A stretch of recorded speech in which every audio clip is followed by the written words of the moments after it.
So we are moving into the next phase of our discussion vis-a-vis Indian modern history, rise of modern India, emergence of modern India इस blog का title है. तो इसमें हमने कुछ एक चीज़ें समझी बेसिक. हमने 1857 के बाद क्या हुआ उसको भी देखा हमने. अब we are going to look into the Indian national movement. So why would a movement rise at all? ये समझना ज़रूरी है ना. ये समझना ज़रूरी है. The purpose of history is not just knowing what is. The purpose of history is to know why is it so. ऐसा क्यों हुआ, जो भी हुआ वो क्यों हुआ. In any case, history is taught and learned for lesson seeking. Now that should be very clear for at least for Muslims, but Muslims have not read Quran. Most of them do not read Quran. If you get a chance to read Quran often repeats the story of previous nations. But why does it do so? क्या करने के लिए? To bring home the point कि देखो क्या होता है, क्या हुआ past में. So at one place God repeats stories one after another, and then kind of after every story, do you not see what happened to them? And then repeats.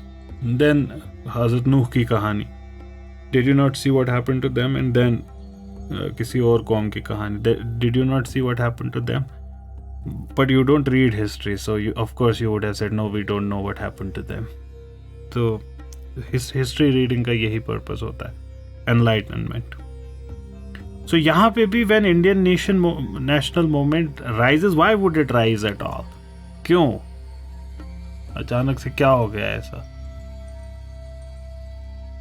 The title we are reading says arose as a result of basic contradiction between colonial rule and Indian people. बस बनी ही नहीं हमारी आपस में. किससे मुख्तसर. ये बहुत इंपॉर्टेंट पॉइंट है और ये बहुत फंडामेंटल है in understanding nation states in particular. अगर हम हिंदुस्तान में कुछ प्रिंसेस, कुछ बड़े लैंडलॉर्ड्स, कुछ बड़े बिजनेसमैन को ना ये मतलब डिस्कशन में लाएं, देन वी कैन सी कि almost all Indians they are on the other side. अच्छा, ये जो चंद लोग हैं ये हमेशा रहेंगे. कॉलोनियल रूल के फेवर में भी बहुत सारे हिंदुस्तानी थे, इसमें कोई दूसरी राय नहीं है. अच्छा, इससे ये भी कंक्लूजन ये नहीं लेना है कि ऑल प्रिंसेस या ऑल बिजनेसमैन या ऑल लैंडलॉर्ड्स दे वर प्रो ब्रिटिश, ऐसा भी नहीं है. बिकॉज डायरेक्ट कनेक्शन नहीं है ना इन चीज़ों का. If you are landlord you have to be pro British, ऐसा भी नहीं है. You can be a landlord but not be pro British. So there are such people as well, but some of them are definitely pro-British, and by now you know the reasons why that would be the case. The colonial government in India, इसकी strings कहाँ से pull होती थी? Britain से इसकी strings pull होती थी. और किस पर्पज के लिए होती थी?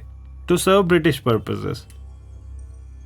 ये purposes necessarily economic नहीं होते हैं. मतलब lot of people when they look at purposes, they only look at economic purposes, which is a very big thing, but they need not be economic only. People can be serving the purpose of the mother state. Colonies serve कर सकती है mother state को for more than one reason, or one reason or the other. It can be political, it can be economic, it can be religious, it can be racial, it can be geopolitical, it can be many reasons. It does not necessarily have to be economic. In India's case, it was largely economic. India was a great place to occupy. It was a wonderful, that hen that gives you golden eggs. India was that. And it was quite literally that. They used to say India is sone ki chidiya.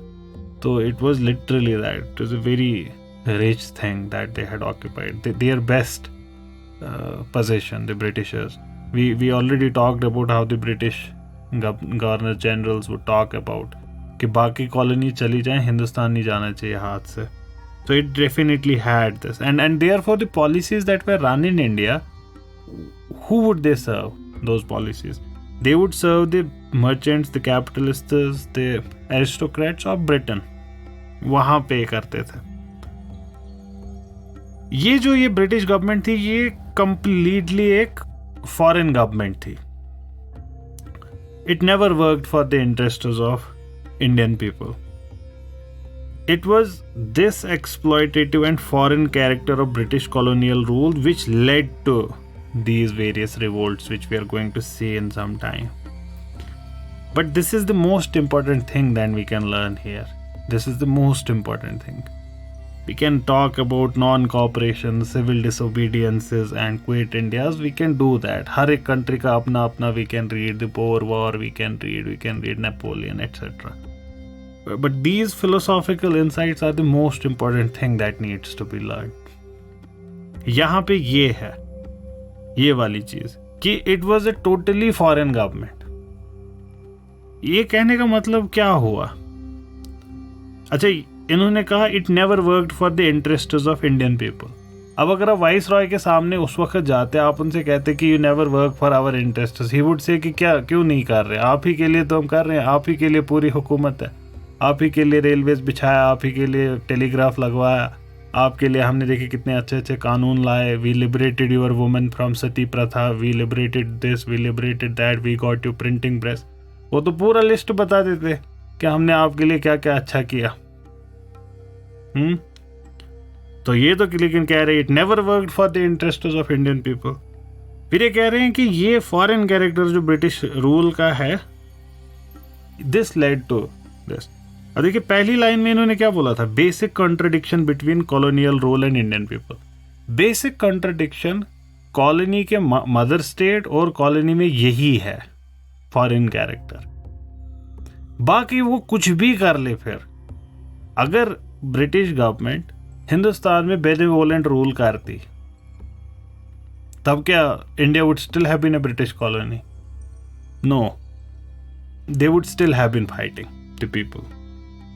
The people would still have been fighting. Why? Because of this inherent contradiction. Inherent contradiction. इसको खत्म ही नहीं किया जा सकता. क्यों नहीं किया जा सकता? आप कितने भी महान बने, कितने भी अच्छे बने, जब तक आप यहीं के न हो जाएं, तब तक आप यहाँ के हैं नहीं. खलास. और ब्रिटिशर्स क्या करते थे? They would serve in India. They would leave India. They were always foreigners, perpetual foreigners. Now compare that to earlier rules. Why would they appear as Indian rule? Because they adopted this as their motherland. Now, adopting as motherland itself does not mean कि वो foreignness चली जाएगी. It somehow there are many factors that come in. Some communities become part, the others do not. Now this foreign character, how do we describe this? We are able to get some sense of it. थोड़ा तो ये समझ आ रहा है कि वो foreign का foreigner ही रह गया, ये तो हमको समझ आ जाता है. But what exactly defines it? किस चीज़ को हम बोले कि वो फॉरेनर ही रह गए? See, there are talks about lot of people coming from outside India to India in the ancient times, जिसको आर्यंस की माइग्रेशन कहते हैं towards India. Without getting into the debate of whether that happened or not, whether it was invasion or migration, but take the example कि हाँ ऐसा हुआ कि वो आ गए, अब यहाँ पे माइग्रेशन हुई, इन्वेजन नहीं हुआ, which I believe is the most sound position. Okay, they did come, but they were not invaders. Now there are people living in India. These people come from outside. Now in the hindsight, they are foreigners. But can we call them foreigners today? We cannot call them foreigners. Why? क्यों नहीं कहेंगे कि foreigners हैं? ऐसे तो पूरी दुनिया में जितने भी लोग हैं सब foreigners हैं, जो भी जहाँ पे सेटल हुआ कहीं ना कहीं से तो आसमान से तो टपका नहीं. But some people kind of become part of the social fabric. So it cannot be color, for example, क्योंकि color पे भी there are people who settle at a place and then different people of different color come and they become part of that civilization. So what is it exactly जो हमको ये foreign character को थोड़ा सा symbolize कर पाए? I think we can say national divide. ये जो एक कौमियत का डिवीजन है ना कि हम दो अलग कौमें हैं, this is that fundamental divide in my opinion कि जिसको नहीं किया जा सकता था ब्रिज. आप ब्रिटिशर हजरत कितना भी कर ले, आपकी और हमारी कौमियत ही अलग है. ये आपका गोरा रंग नहीं है which makes us and you separate. It is not that. That can also be but that's not fundamental. It's not your religion that you are Christian and we are Hindus or Muslims that makes us different. That can also be, but that's not the fundamental thing. It's not that you are educated in Latin and Greek and we are educated in Persian and Urdu. That can also be, but that's not fundamental. The most fundamental, that is almost unbridgeable, is that you are you, we are we. And this bridge cannot be built. At least not under the present circumstances. So this foreign character, it's impossible, almost impossible to bridge. How are these bridges built then in history? Over time. इसमें बहुत time लगता है. Nations की assimilation को बहुत time लगता है. और and there are many theories कि इसको कैसे करना है. Melting pot model, mosaic model, salad bowl model and फिर धीरे धीरे नेशनल कॉन्शियसनेस डेवलप होती है. So British colonial rule as it was happening had this foreign character. Even if they would bring these good acts, good policies, nothing would have changed their foreign character. Now this resulted in the rise of national movement in the second half of 19th century. 19th century बोले तो 1800s का letter half. अब जो Indian intelligentsia है ये earlier British rule के favour में था.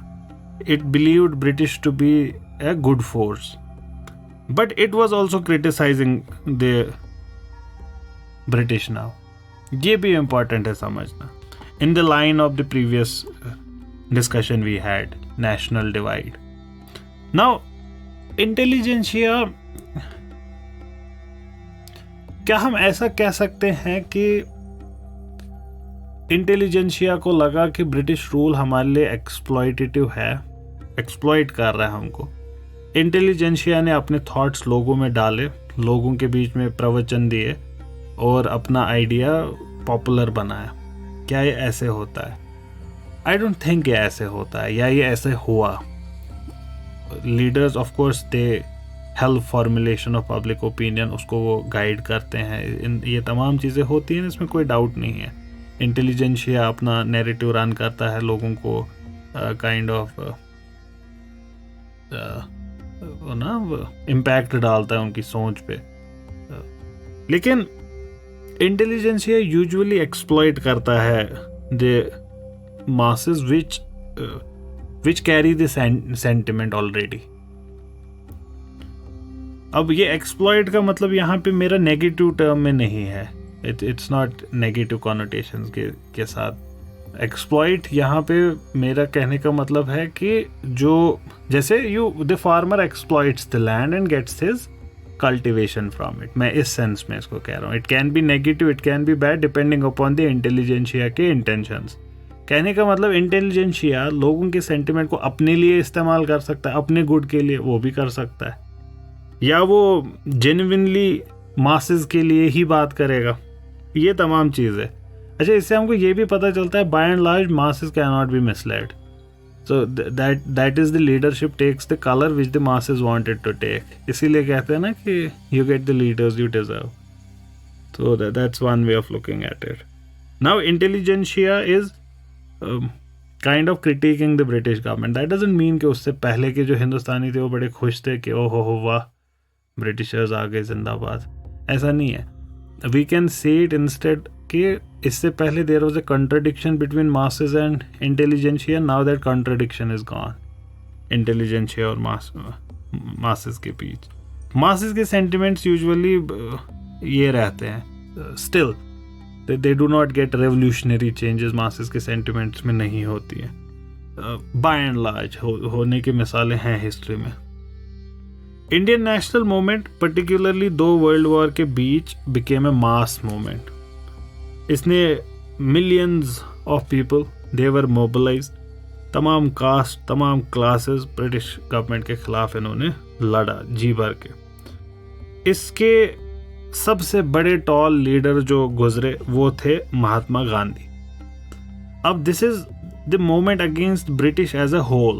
You can understand if a Pakistani would be reading history in his school, he would, though they would not disagree on this, that Mahatma Gandhi was the tallest leader of the struggle as a whole. But for the Pakistan cause, they would see that there are other people as well. Because of course Gandhi wasn't fighting for the Pakistan cause. He was fighting for the overall cause of getting rid of British. तो उस मामले में Mahatma Gandhi is the agreed upon figure के सबसे बड़ी हस्ती यही थे। 3 बड़े प्रोग्राम हिंदुस्तान में रन हुए, non cooperation movement, civil disobedience movement and quit India movement. इनको आप ऐसे भी याद रख सकते हैं 1920s, 1930s, 1940s, ठीक, ऐसे याद रहेगा। Non cooperation movement, civil disobedience movement और क्विट इंडिया मूवमेंट। और पता है एक तरीका हिस्ट्री, हिंदुस्तान की हिस्ट्री पढ़ने का यही है, to read between 2 big events that take place. जैसे नॉन कॉपरेशन मूवमेंट के आसपास the build up to non cooperation movement, the non cooperation movement itself and then its aftermath, then build up to civil disobedience movement, the civil disobedience movement itself, then its aftermath, the build to quit India movement itself and its aftermath. So ऐसे जब इसको story वे में पढ़ते हैं ना, तब ये structures struggle के याद रहते हैं। Lot of people keep on complaining about कि याद नहीं रहता, डेट्स याद नहीं रहती। आपको जो डेट याद रहती है तो वो तो आपको रहती है याद, उसमें तो कोई दिक्कत है नहीं। ये वाली डेट आपको भूल जाती है। वैसे तो आप डेट पे दिन में 10 बार ही जाएं, उसमें नहीं मसला कोई आजकल की जनरेशन को। खैर, बट दैट डजंट मीन कि these 3 are the things, these 3 are the only things the Indians did. नहीं, और भी बहुत सारे काम हुए। Revolutionary terrorism, peasant movements, workers movements, इन तमाम चीज़ों ने बहुत सारे काम हुए simultaneously. Socio cultural religious movements run हुए। लाइक आई सेड कि हमारा जो मकसद है वो ये नहीं है कि अब एक एक निटी ग्रिटी में जाएं। हमारा मकसद है ओवरऑल देखना कि बाय एंड लार्ज क्या मसला है, क्या हुआ। So we would familiarize ourselves by this national movement as a whole, broader contours of it. तो हमने मेन रीजन नेशनलिज्म की राइज का देखा हिंदुस्तान में, वो कंट्राडिक्शन थी कॉलोनियल रिजीम और हिंदुस्तानी लोगों के बीच की। ये जो एक्सप्लॉयटेटिव और एलियन कैरेक्टर था ना ब्रिटिश रूल का, this led to the resentments. ये जो एलियन कैरेक्टर होता है ना, it's a very tricky situation to deal with. It's a very tricky situation to deal with. इसीलिए one can argue कि colonialism was bound to end, मतलब वो इसकी डेस्टिनेशन ही थी कि ये ख़त्म होना ही था, इसकी चॉइस ही नहीं है, इसकी फितरत में ही नाकामयाबी लिखी है, क्योंकि इस गैप को ब्रिज करना नामुमकिन है। It's because its character always remains foreign, it has no choice in the process. If it erects its symbols among people, force करता है उनको to have English education. The Britishers did it. But what purpose would it serve to force them? When you are forcing them to learn English over Hindi, for example, what does it do? It reminds them every day of the exploitation they are suffering. Every day. ये हर दिन उनको remember कराता है. And if they don't do it, then people would start studying Hindi. In both cases you lose. ये बहुत tricky situation है for the colonial power. Cannot deal with it. And that's why it was destined कि यही होना था इसका। तो colonial powers भी like कि यही आगाज था मेरा, यही अंजाम होना था, मुझे बर्बाद होना था। खैर, तो ब्रिटिश भी यहाँ से फिर निकल ही गए, we know that for sure. Unless you belong to a particular WhatsApp university जहाँ पे बच्चों को पढ़ाया जाता है कि लीज पे मिली तो दैट्स ऑल्सो। खैर, अब ब्रिटिशर्स हिंदुस्तान में है, यही मैं कह रहा था आपको कि वो सिंबल्स अपने इरेक्ट करेगा, तो उससे क्या होगा? उससे कुछ नहीं होगा। यहाँ पे भी आपको दिखेगा कि सिंबल्स इरेक्ट करने से, वो सिंबल्स क्यों इरेक्ट कर रहे थे? ताकि वो इफेक्टिवली आयरन फिस्ट के साथ गवर्न कर सके हिंदुस्तान को अपने तहवील, अपने कब्जे में रख सके।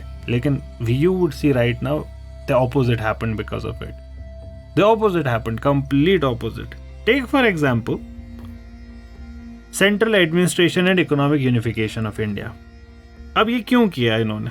Why were the Britishers trying to centralize administration? ऐसा क्यों करेंगे? जो ब्रिटिश रूल्ड पोर्शन था हिंदुस्तान का, ब्रिटिशर्स कोशिश करते थे कि उस सारे को एक सिंगल रूल के अंडर रूल किया जाए। एक यूनिफाइड सिस्टम ऑफ एडमिनिस्ट्रेशन उन्होंने इसलिए डेवलप किया। Military, police, judiciary, revenue collection department, various other systems of governance, they were made uniform throughout British ruled territories. And in fact many princely states जो direct British rule के under नहीं थे, वो भी British pattern को ही धीरे धीरे adopt करने लगे।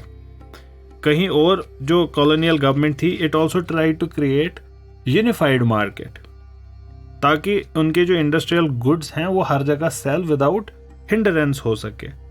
मशीन मेड गुड्स जो इंग्लैंड से इंपोर्ट होती थी, उन्होंने, we saw in the previous sessions how they destroyed Indian artisanal industry.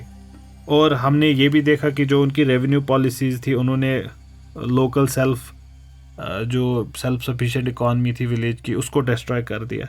ये जो डेवलपमेंट्स थी, these made the ground राइव for a unified economic market.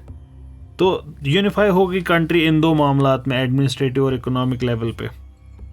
फिर और क्या हुआ simultaneously? Printing press for example.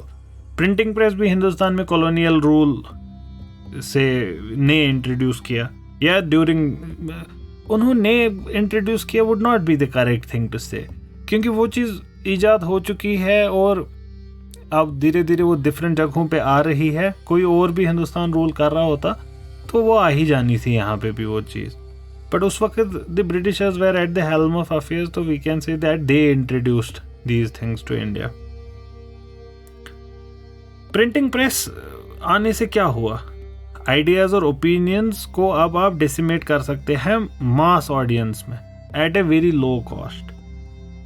अब इसका इम्पैक्ट रेवोल्यूशनरी है। इनफैक्ट अगर हम ह्यूमन हिस्ट्री की ही बात करें ना, ओवरऑल ये जो मास मीडिया का जो मोमेंट आया, ये ह्यूमन हिस्ट्री के मोमेंट्स में से एक है, रेवोल्यूशनरी मोमेंट्स में से एक। There are only few such moments, जैसे the invention of wheel, the discovery of methods to control fire, ये रेवोल्यूशनरी मोमेंट्स हैं। Agriculture, oh my God, how can you forget agriculture? Agriculture itself is a revolutionary moment in the history of mankind, कि जब हमने agriculture सीखा होगा, oh my God, all of a sudden हालात बदल गए, जज्बात बदल गए। These are big moments in world history. Prophet Muhammad sallallahu alaihi wasallam, his coming is a very big event in human history, shaped almost आगे के 1400 साल, currently shaping the world. In fact, there is this computer system, they call it Pantheon, शायद Pantheon. It's a recent thing, and what they are trying to do through that is determine through artificial intelligence and computer and whatever they have. I am not so much tech savvy, I know how does the thing work. They're trying to find out the most influential people that have ever lived, and as of now जितनी भी उन्होंने उसमें research add की है, the model right now says it is Prophet Muhammad who is the most influential. And that kind of corroborates what other historians have said in the past. And one of the most famous persons is Michael H. Hart, who wrote the book titled The 100 Most Influential People. And on number 1, he put them. Now, influential does not make a person right or wrong. Right and wrong का discussion further भी हो सकता है. Influential जिस तरीके से मैं अभी बात कर रहा था, इन्फ्लुएंशियल जो टाइड्स ऑफ हिस्ट्री को चेंज करे, मैं ग्लोबल लेवल की बात कर रहा हूँ। मास मीडिया ऐसा ही एक मोमेंट है जो जैसे स्टीम इंजन ऐसा एक मोमेंट है, इंडस्ट्रियल रेवोल्यूशन ऐसा एक मोमेंट है, द डिस्कवरी ऑफ पेनिसिलिन तो रेवोल्यूशनाइज्ड लॉट ऑफ थिंग्स जब हमको एंटीबायोटिक्स के बारे में पता चला और वी स्टार्टेड यूजिंग देम, तो lot of things like those. तो printing press not in itself, though it can itself be said is such a big thing, but definitely when we add it to the broader context of mass media is a revolutionary thing, and then social media and internet is also such a revolutionary thing. तो newspapers, journals ये appear होना शुरू हो गए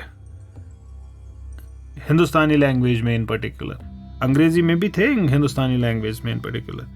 ये जो newspapers और magazines थे ये ज़्यादातर नेशनलिस्ट कैरेक्टर के थे और इनके कॉलम्स में बड़ा ये ना धज्जियाँ उड़ाते थे ब्रिटिश पॉलिसीज़ की, and they would ask people to protest against these policies, and they would propagate ideals like nationalism, democracy, self government, ये तमाम चीज़ें। कुछ इंपॉर्टेंट न्यूज़पेपर्स इस वक्त के अमृत बाज़ार पत्रिका, इंडियन मिरर, सोम प्रकाश, ये बंगाल में थे, महारत्ता, केसरी, नेटिव ओपिनियन, इंदु प्रकाश, ये बॉम्बे से पब्लिश होते थे, द हिंदू, स्वदेश मित्रन, और ऐसी केरल पत्रिका, द एडवोकेट, हिंदुस्तानी आज़ाद, ये यूपी में थे, हिंदुस्तानी आज़ाद और एडवोकेट, ट्रिब्यून, कोहिनूर, ये पंजाब में थे। और अब लिटरेसी तो wasn't as much कि सब लोग न्यूज़पेपर पढ़ते, but you must have been introduced to that phenomena। गांव में एक टीवी है या गांव में एक रेडियो है और सब उसके आसपास जमा होकर प्रोग्राम सुनते हैं। इस फेनोमेना से आप वाकिफ़ होंगे, देखा होगा या तो मूवीज़ में देखा होगा या तो खुद विटनेस किया होगा। तो यहाँ पे ऐसा होता था, people would be, even if they are not literate all of them, but some of them would be there who would read it to other people. So a lot of people contributing to these things. Then the communication channels themselves, postal and telegraph services, and these were pan-India, so you can send messages from one place to another. Now this is also unifying the country. Railways, they could carry people जिसमें आपको साल लग जाता जिस सफ़र में, 6 महीने लग जाते जिस सफ़र में, वो सफ़र 1 दिन में, 2 दिन में, 3 दिन में मुकम्मल हो रहा है, 4 दिन में मुकम्मल हो रहा है। So this is bringing people in contact with one another, and then they hear of the stories of exploitation under the same person. तो दुश्मन का दुश्मन दोस्त। तो again rise of consciousness, national consciousness, ये हेल्प कर रहा है। ये जो ये कम्युनिकेशन चैनल्स वगैरह थी, ये ऑफिशियल मैसेजेस के लिए ज़्यादा ब्रिटिशर्स ने डेवलप किया, या railways for carrying troops and raw materials and goods for British merchants, yet they facilitated communication among Indians as well. फिर नया जो एजुकेशन का सिस्टम था, ये किस लिए बनाया गया? हिंदुस्तानियों को ट्रेन करने के लिए, क्योंकि हिंदुस्तान की एडमिनिस्ट्रेशन रन करनी है, तो low cost source of human resource आपको मिल जाएगा क्लरिकल और लोअर एडमिनिस्ट्रेटिव पोस्ट्स के लिए। मेन एम इस काम का भी क्या था, जो वही थॉमस मैकॉले के मशहूर statement, to create a class of persons, Indians in blood and color but English in taste, opinions, morals and in intellect। कि ओके ठीक है, शक्ल से हिंदुस्तानी होंगे, नस्ल हिंदुस्तानी ही होगी, लेकिन तमाम ख्यालात हमारे जैसे होंगे, वो हमको बनाने हैं इस एजुकेशन से। इन अदर वर्ड्स कि ये जो ये चीप क्लरिकल लेबर तो हमको मिलेगा ही मिलेगा, लेकिन हमें एक ग्रुप मिलेगा लॉयल सब्जेक्ट्स का भी, जो हमारा काम करेंगे लोगों के बीच। लेकिन हालात बदल गए, जज्बात बदल गए, काम उल्टा हो गया। जो इंग्लिश एजुकेशन हिंदुस्तानी सीख गए, it instilled the ideas of liberty and equality in them as well. तो ये सारी, आप ऐसा थोड़ी है कि एक चैप्टर डिलीट कर दोगे, नहीं ये नहीं पढ़ना, वो पढ़। जब उनने पढ़ना शुरू कर दिया, उनने सब कुछ पढ़ना शुरू कर दिया। So this also helped in rise of national consciousness. Then their daily interaction. Now this brings us back to the first point we were making. The very foreign character of the British. कि इसका क्या करोगे कि तुम नहीं हो हम इसका क्या करोगे। अब इसमें ये क्यों होती है, ये वाली फीलिंग डेवलप क्यों होती है? मैं और तुम हम कब बनते हैं? मैं और तुम हम तब बनते हैं जब मेरी अना और आपकी अना एक हो जाती है। When we merge into one, जब वो तमाम चीज़ें एक हो जाती है, we become one body. A scratch on my body is scratch on your body. A scratch on your body is on my. You are hurt, I am hurt, I am hurt, you are hurt. We have done great things together. Even if I have done them, we both own them together. You have done certain great things in the past. We own them as we have done those great things together. We want to do those great things today, and we wish to do great things in future. That makes us one. यही कहा था ना Ernest रेनन ने, That makes us one.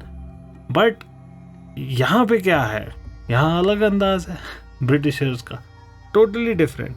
So what is exactly that which is making it foreign? Every day perpetual foreignness कौन सी चीज ला रही है? Discrimination on every front, and particularly on racial grounds.